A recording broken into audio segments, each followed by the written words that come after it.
Don't forget, we have an assignment due on Monday, which is Genesis 28 through 50. So you have a couple of weekdays, you got the whole weekend. Don't wait till Sunday night, though. Hopefully you're working your way through that, and then we'll see what you have to say about that section of Genesis on Monday. Now, for today, we're going to get back to the exciting story we were watching yesterday called Pyramid.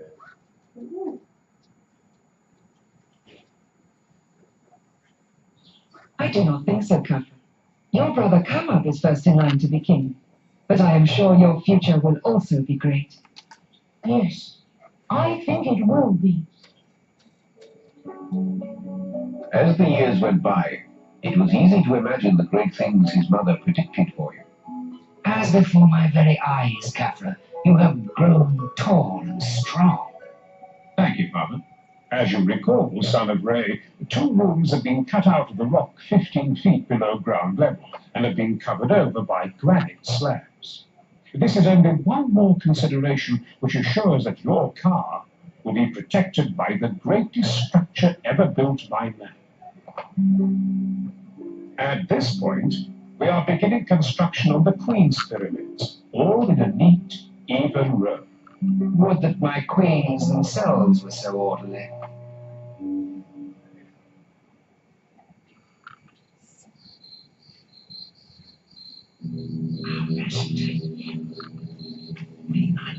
We have not exhausted the treasure. I told you we were moving up in the world. It was everything you said.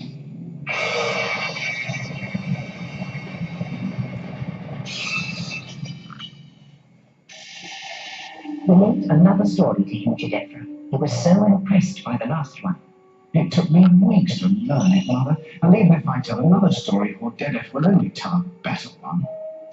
Anyway, Kawab is my father's favorite. He is the one who will someday be the king, not I. Nothing is impossible, my son. I never know what to do. Try to act the part. Even Khafra behaves more regally than you, but he has no chance compared to yours.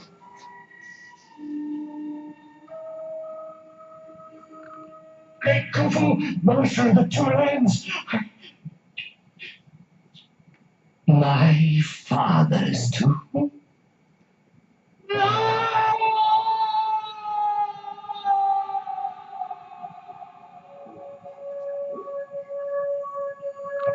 The plundering of my grandfather's tomb was a matter of grave concern to the well-being of his car and the stability of Mart. But, like a true scholar, Ankaf learned from all he encountered. As a result of the unfortunate occurrence at Dashur, Your Majesty, we are taking several decisive steps. First, we are moving your father's resting place to a site where he will have the best protection.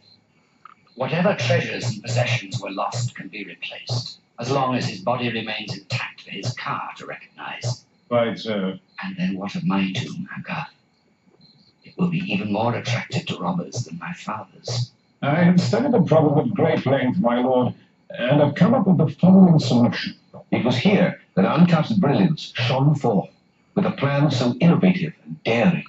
Virtually every other pyramid follows the basic plan of a passageway from the north, leading directly down to the burial chamber cut out of the rock below ground, as we have already constructed here. But in this case, it will foil any 2 robbers, because we will move the location of your father's eternal resting place to the very heart of the pyramid. Huge stones will block and conceal the real entrance, and halfway up the actual passage, another corridor will divert intruders to this empty room here, leading them to believe that the tomb has already been plundered. Little do they suspect that just above the ceiling here, a grand gallery leads to the true tomb high above. Secure in the knowledge that everything was under control, and that every imaginable detail had been attended to, my father and I left them to discuss the construction. The king could now rest easy. Yes, but can we rest easy? What do you mean? Though the robbers of Snefer's tomb were captured, and most of his treasure recovered, they had already destroyed his body. Oh dear. But the king is unaware of this. Oh, here. If he knew that his father's sacred car was now homeless. Say no more. This must remain our secret for eternity.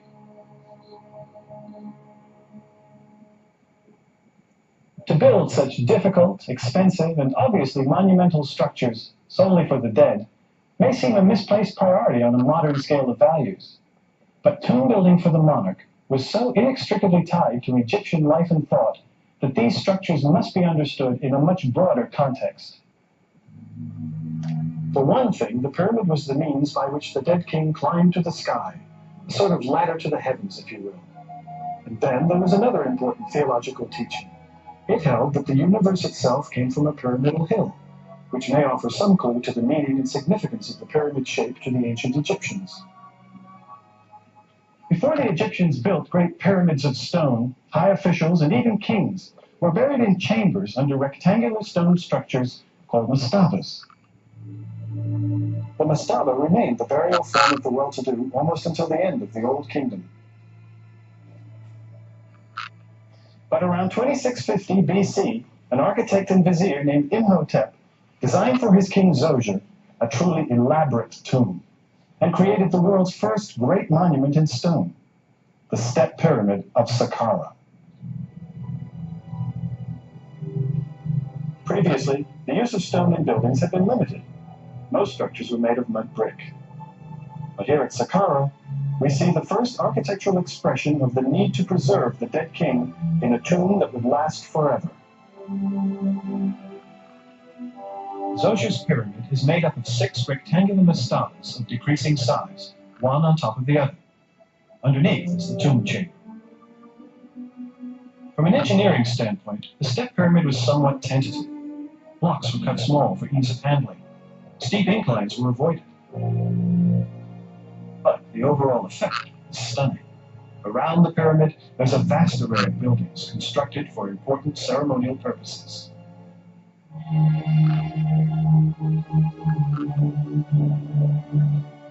And the entire complex was surrounded by a massive wall, nearly half a mile long and 33 feet high. Zoser's immediate successors opted for step pyramids of their own, but none were ever completed. This is Meidum, and the pyramid behind me was thought for many years to have belonged to Huni, the grandfather of Khufu. Recent scholarship now points to the possibility that it is yet another pyramid belonging to Sneferu, Huni's son and the father of Khufu. He was a busy guy. Meidum was begun as a 7-stepped pyramid and later enlarged to 8. After the king's death, the steps were filled in and the whole thing covered from top to bottom with smooth casing stones. The result was the first true pyramid. Beside its slope, Meidum also contained all the elements found in later pyramid complexes. A valley temple, now buried where the dead king was embalmed, was connected by this causeway to another temple adjacent to the pyramid where important pre-burial ceremonies took place. After burial, this is where daily offerings were brought and elaborate rituals performed. There was also a space about 10 yards deep between the temple and the pyramid in which 2 stelae dedicated to the king were displayed.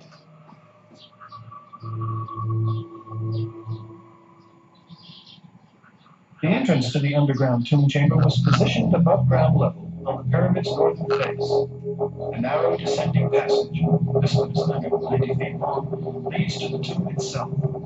The entrance was originally plugged with giant boulders and covered with casing stones to hide its location. And there is an additional feature this pyramid shares with the others, which is that despite all the effort that went into its construction, it failed to keep the 2 robbers out.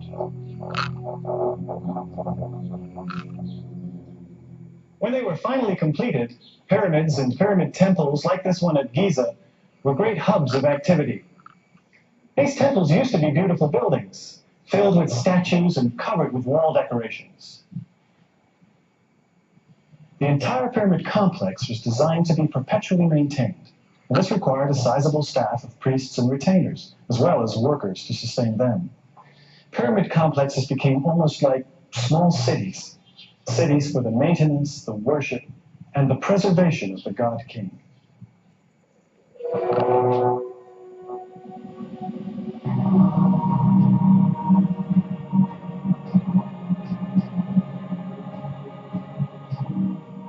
Today marks the 20th year of construction on this plain of Giza. It is gratifying to see that many of the workers who began this project still labor here today in the service of the king. With my father's pyramid so well underway, it was time to begin work on the temple, in which he would be prepared by his priests for the afterlife. Nebka, now that we have completed the pyramid temple, we're almost out of granite. But that will be taken care of when Prince Kawa returns from his latest expedition to Nubia. Won't it? Yes, let us hope so.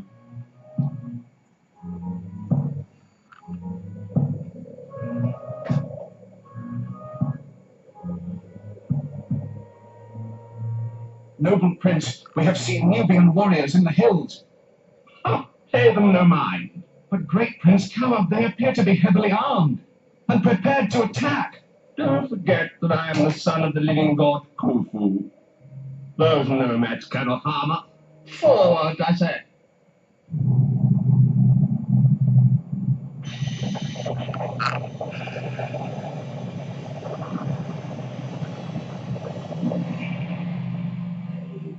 Pay for this outrage. Those who offend the majesty of Re 1,000 times over, they will pay. This is the word of Khufu. The loss of my cherished brother, Kawab, weighs heavily upon my father. He worries for Maat and the stability of this world, when it will be his time to leave it.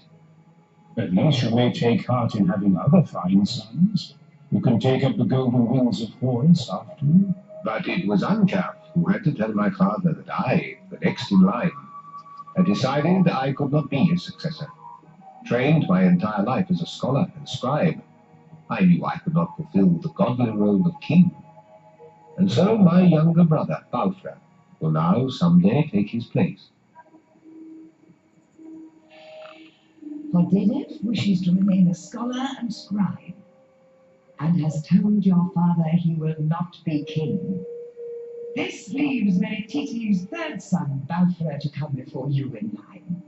Then what chance can there possibly be for me, mother? What chance was there for Balfra while Kawab lived? Your thoughts are not grand enough, my son. That is your only problem. It was not long after Kawab's tragic passing that my three brave and royal brothers set out on a leopard hunt. Balfra, I am told, was envious of the noble animal Khafra had slain, but Jedefra generously confided to him where he might find an even greater leopard.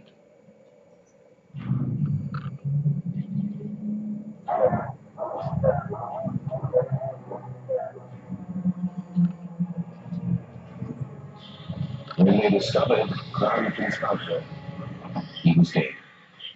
The huge leopard he sought was never found. And when my poor brother Jedefra had to relate the sad events to my father Khufu, his grief was unbounded. Father? At last, the prize is in sight. You, my son, will be the next king. Rebellion in the south, the plundering of my grandfather's tomb, the loss of Kawab and now Balfra.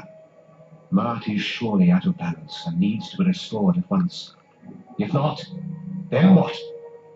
It is even possible my father's pyramid would not be completed within his life on Earth. I have given these matters much thought, my lord. I have heard of a wise old magician, Dedi by name, a man of 110 years, who lives not one day's boat ride from here. It is said of him that he even knows how to reattach a head that has been cut off, and has predicted many things in his life. Surely he will know what is to become of your reign and your royal issue. Oh, Dedef, my son, go yourself. and bring this Dedi here to me.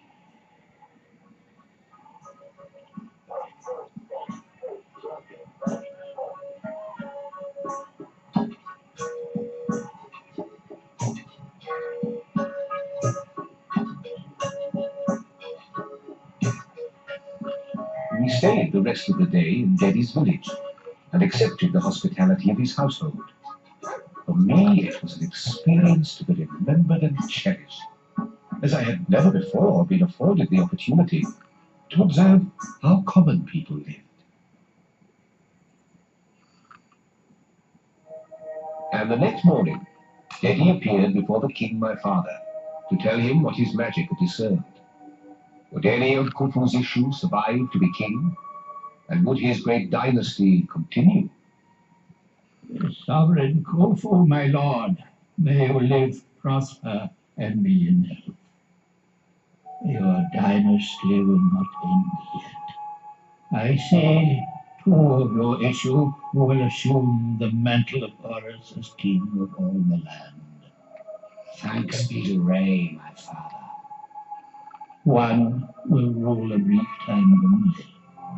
He will be reviled in his own time, and defamed when he is gone. The other will be strong and brave.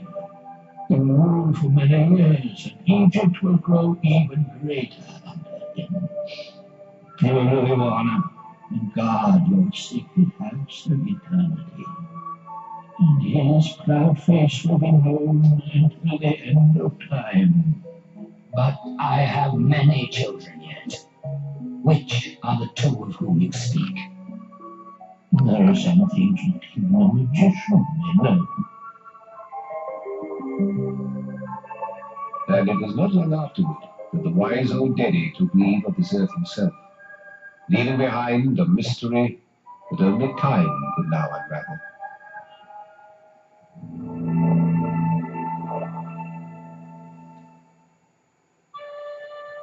Experts at Hyperbole love to recite the facts. It covers 13 acres, or the equivalent of 7 square blocks of Midtown Manhattan. It contains well over 2 million blocks of stone, some weighing as much as 15 tons. It stretches 755 feet along each of its 4 sides, and is so close to geometric perfection that the difference between the longest and the shortest sides is only 7 inches. And each side is aligned with one of the true directions of the compass. It rises at an angle of 52 degrees to a height of 481 feet, about the size of a 40-story office building. The Great Pyramid of Giza, an eternal monument to one of the towering figures of history.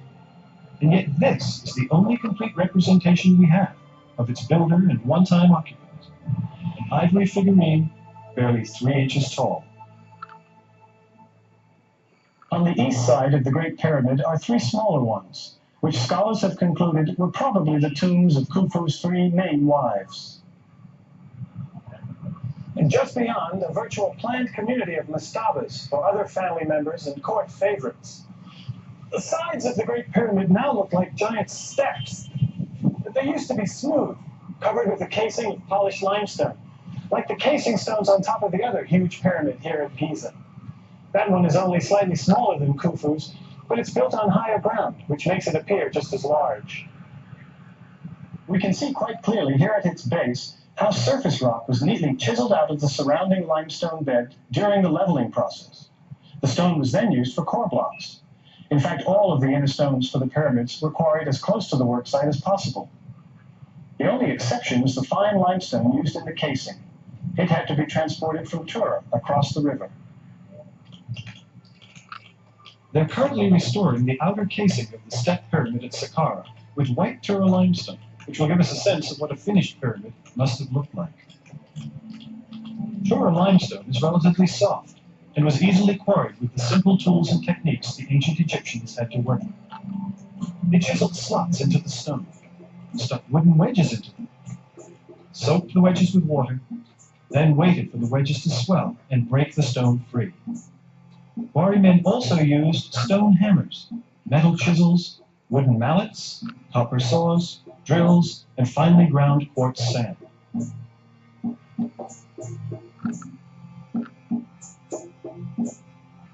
They dragged the stone to the worksite with rope and wooden sledges.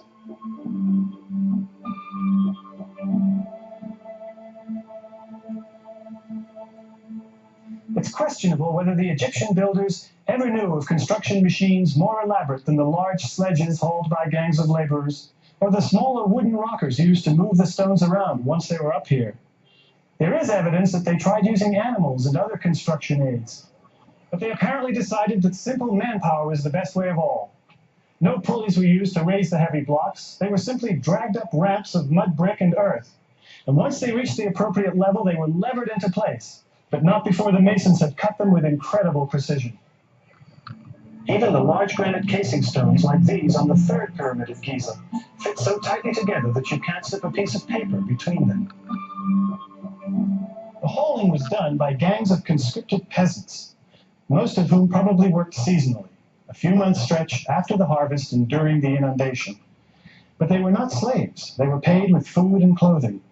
And once their annual work for the state was completed, they returned home to their fields of wheat and barley, either a little worse for wear or in great shape. Take your pick. Of all the debates over pyramid construction, probably the most spirited is the one over the type of ramp system used. Some people believe a single ramp was built from the local quarry to the top of the pyramid. Others maintain that 4 smaller ramps spiraled around the sides of the pyramid, each beginning at one of the 4 corners. There's yet another theory that seems to combine the previous 2. Though the debate continues, it's encouraging that the issue has settled on ideas about building techniques, rather than on preposterous and demeaning notions of astral visitation and black magic and so on. As it turns out, ancient civilizations did possess the technical skills, the determination, and the imagination to build such structures, and without the help of alien astronauts and supernatural forces.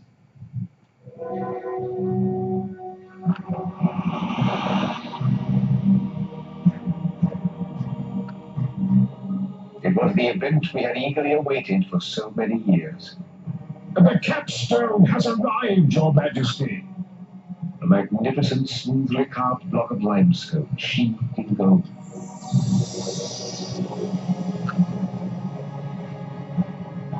At the top of the final course, we have chiseled a slot into which the capstone will be secured.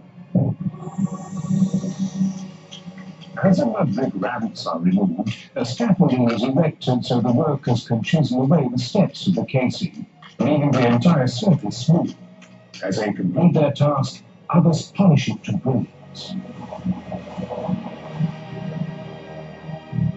With that, my father's great pyramid was complete.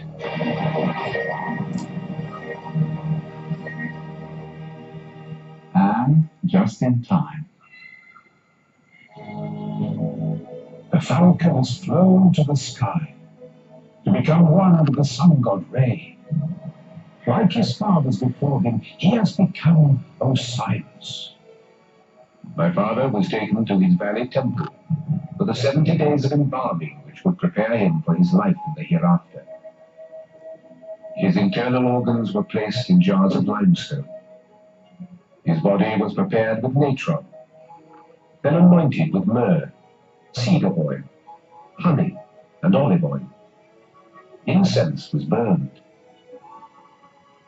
When the embalming was completed, he was wrapped in strips of fine linen, upon which his own features were painted, to assure that his body could be recognized by his ka.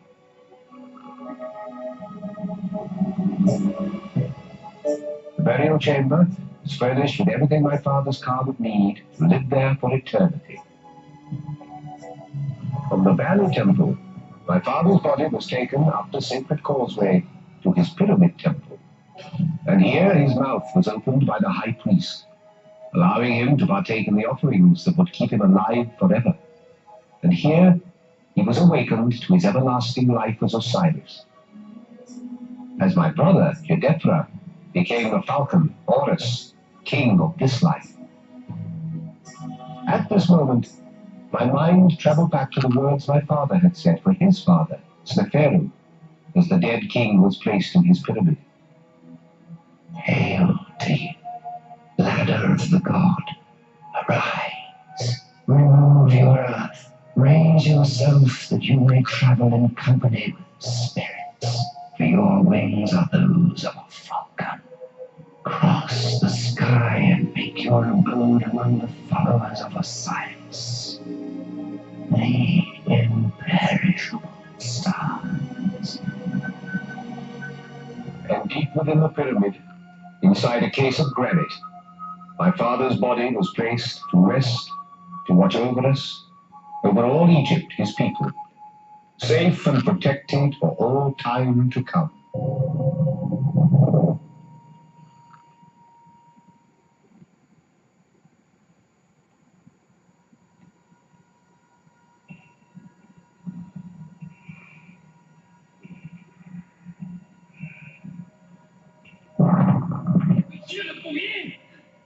Voici. Qu'est-ce que c'est? Je pense que je l'ai trouvé. Que voyez-vous? No, they didn't find anything in here. The archaeologists who accompanied Napoleon in 1798, or the Italian chaplain André Fauvet, who entered the Great Pyramid in 1549, or the French explorer Pierre Ballon, who did so 2 years before that, or the Muslim caliph who sent his diggers all through the pyramid looking for the legendary treasures of the pharaohs, all came out empty-handed. Of all the tantalizing mysteries associated with the Great Pyramid, the failure to uncover any substantial evidence of its builder is perhaps the greatest mystery of all. We know this was Khufu's pyramid primarily because workmen painted the king's name in the ceiling structure of the burial chamber. The pyramid temple, which would have clearly established the name of the monarch, was totally destroyed. One of the many mysteries of the Great Pyramid is this incredible grand gallery, deep in the heart of the pyramid, which leads up to the burial chamber. Our story offers a possible explanation. No other pyramid contains a burial chamber so high up in the structure itself, and no other has such an impressive way of getting there. We have the pyramid itself, and nothing else. A situation tomb explorers found over and over again. Which is what makes this particular tomb in the Valley of the Kings so extraordinary. This is the tomb of King Tutankhamun, a monarch of the New Kingdom's 18th dynasty, who probably died before the age of 21. Though he might have had a relatively small impact while alive, his significance in death was enormous. Of all the tombs of the Egyptian kings, Tutankhamun's was the only one to survive intact. And that was only because it was completely covered by rubble and debris from a later, larger tomb. It was discovered in 1921 by the English archaeologist Howard Carter, working under the backing of his patron, Lord Carnarvon. The treasures they found in just these few small underground rooms take up an entire wing of the Egyptian Museum.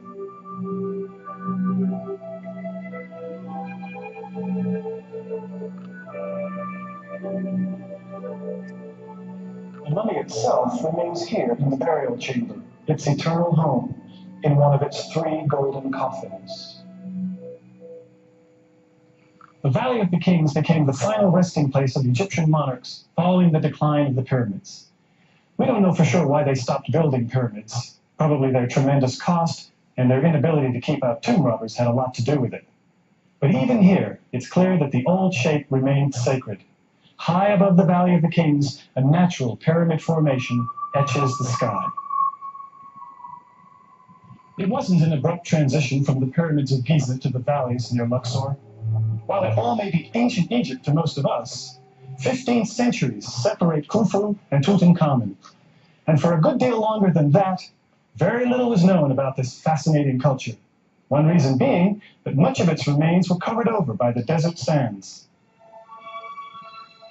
The second reason little was known or understood about ancient Egyptian civilization is that it had no way of communicating its secrets with us. Hieroglyphic writing was nothing more than a series of interesting but obscure pictures. Well, that all changed in 1799 with that same Napoleonic expedition that entered the Great Pyramid.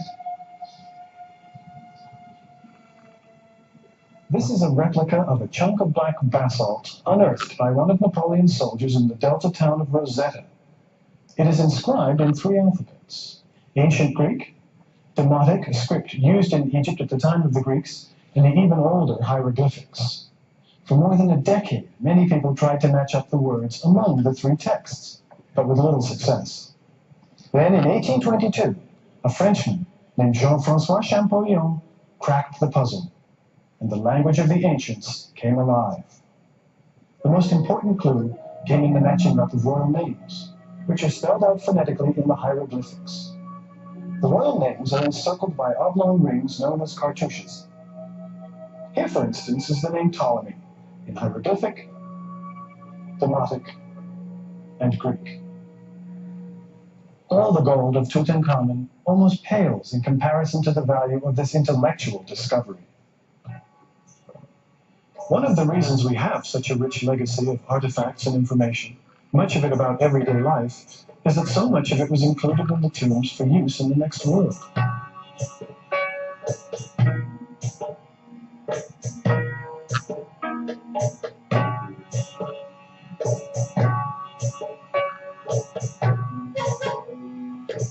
This was one society that clearly believed you could take it with you.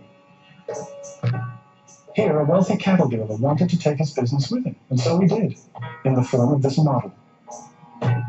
He even has several accountants there to make sure he isn't being shortchanged. Another person took his grain business with him, and another was evidently fond of sailing, while someone else had more use for heavy manpower. And keep in mind, these weren't merely representations or reminders to the ancient Egyptian. Models, wall paintings, even writings had the same practical and effective value in the afterlife as the real objects also taken along.